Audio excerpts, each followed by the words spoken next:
Paano kung sabihin namin sa inyo na dito sa kailaliman ng kagubatan, may isang katutubong komunidad na ginagawang pagkain ng mga buto na kadalasan ay hindi natin napapansin.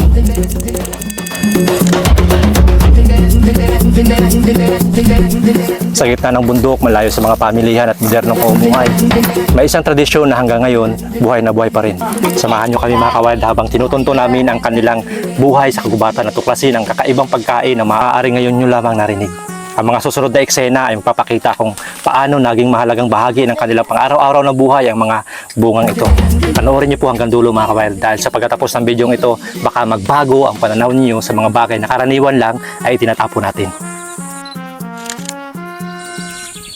Maaga pa lang, nagsisimula na yung abalang paghahanda ng mga kabataang manide. Habang tahimik pa yung paligid, ang maririnig lamang yung huni ng ibon, maingat nilang pinagkatagpi-tagpi ang mga dahon ng niyog upang makagawa ng basket na kanilang gagamitin.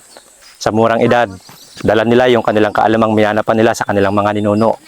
Narito po sila Kikay, Jennifer, Kiting at Maymay. Tamo, sa halip na ginugugol nila yung oras nila sa karaniwang mga bagay na ginagawa ng kabataan ngayon. Pero ito sila, abala sa mga kasanayang mahalaga sa kanilang araw-araw na gawain dito sa pamumuhay sa bundok. Ang simpleng basket na kanilang ginagawa ay hindi lamang basta lalagyan. Ito ay simbolo ng kanilang pagiging malikhain, pagiging malapit sa kalikasan. Maya-maya lamang dito nila ilalagay yung mga buto ng gumihan at antipolo na kanilang titipunin para isangag bilang pagkain.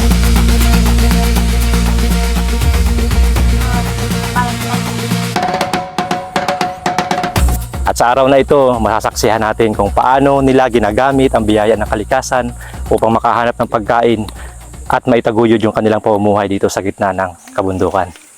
Samahan natin sila mga kawild.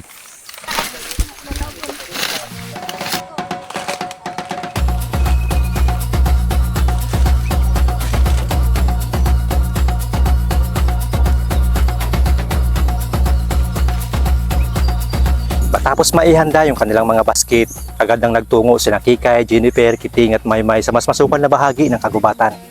At ang kanilang pakay, yung isang mataas na puno ng gumihan na hitik sa bunga na magiging pagkain nila sa mga susunod na oras. At hindi biro yung ganitong gawain mga kawild. Sa isang maling apak o kapit, maaaring madulas ka, maaaring mahulog kasi napakataas ito mga kawild.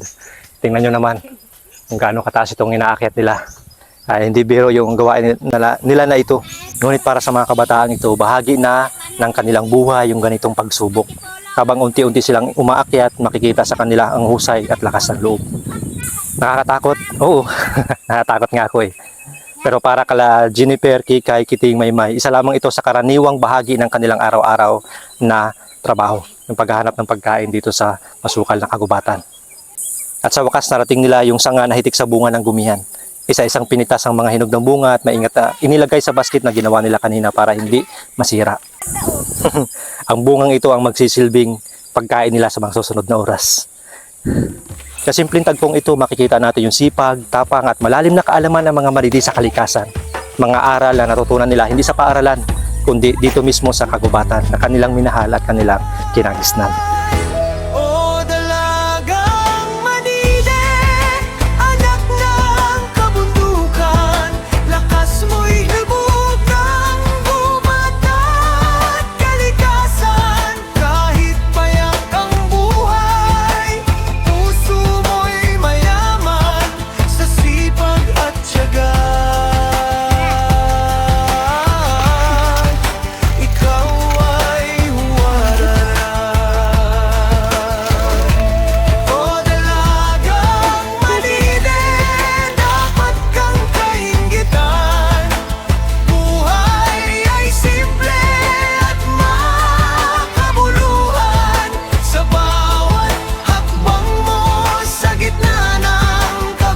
So ngayon pagkatapos silang manguha ng gumihan, mamumulot naman sila ng laglag na antipolo. For sure, marami sa inyo pamilyar dito.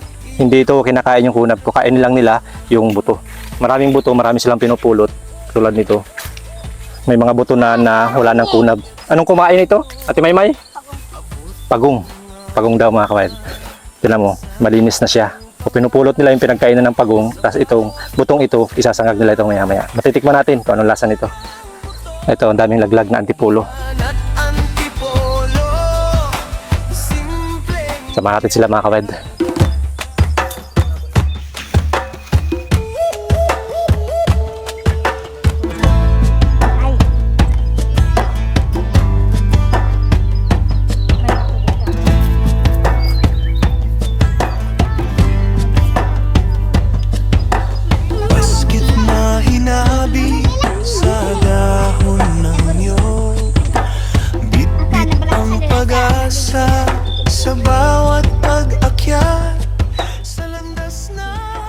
Ang gumihan ay variety o kapamilya rin ng marang saka ng rimas.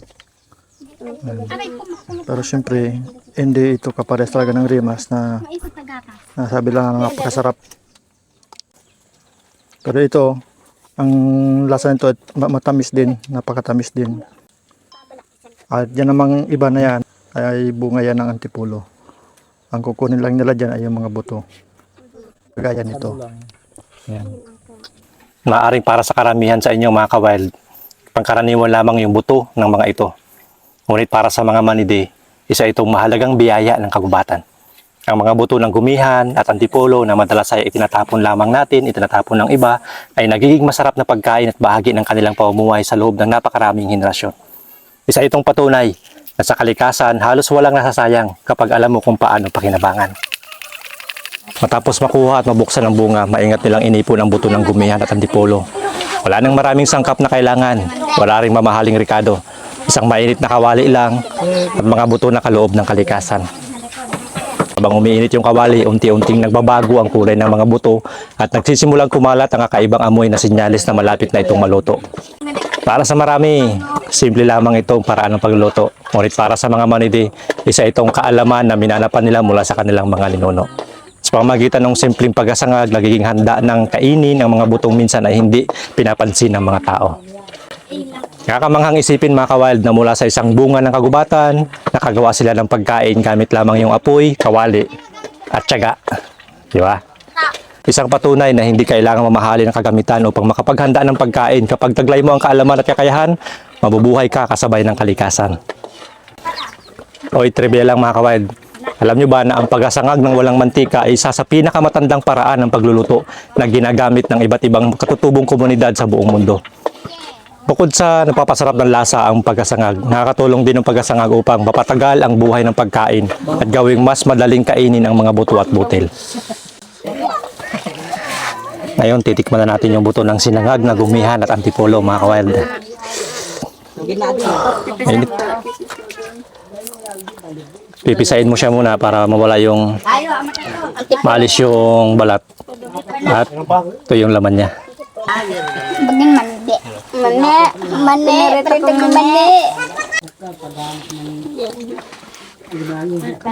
Ang sarap balot. Sarap daw mga kawan. Yung lasa niya parang pinaghalong lasa ng mani at kastanyas. Alam niyo?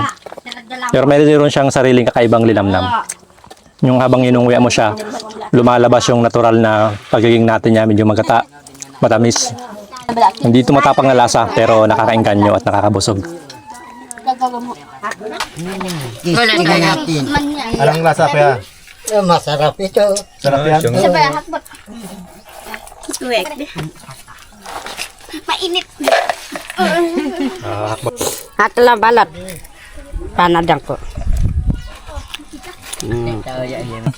Marami pa dun.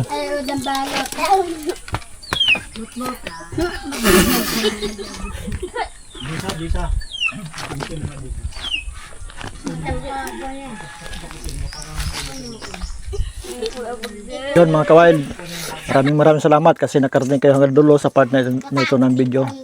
So nakita natin yung isang uri ng pagkain nila dito.